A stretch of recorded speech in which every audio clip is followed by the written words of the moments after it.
যখন তাকে ফাঁসির কাস্টে নেওয়া হয় তখন ওনাকে বলা হয়েছিল যে দোষ স্বীকার করার জন্য।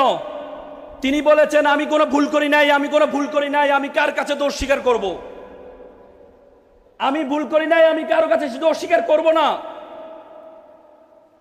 মাওলানা নিজামী তার ছেলেদেরকে বলেছে, মাওলানা নিজামী তার ছেলেদেরকে বলেছে তোমরা ধৈর্য ধরো, মৃত্যুর ফয়সালা দুনিয়াতে হয় না, মৃত্যুর ফয়সালা আসমানে হয়।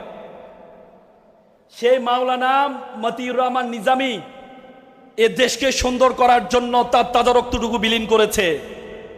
আজকে পাবনার তোমরা যারা জেনজি আছো, তোমরা যারা জেনজি, তোমরা ম্যাচিউরড, যার ওয়াইফ একটা বই লিখছেন, যে বইয়ে মাওলানা নিজামীর নাম লিখে নাই, যার ওয়াইফ মামলা করেছে সেই মামলা মাওলানা নিজামীর নাম নেই। যুদ্ধ অপরাধী 30,000 যুদ্ধ অপরাধীর তালিকার মধ্যে মাওলানা নিজামীর নাম ছিল না।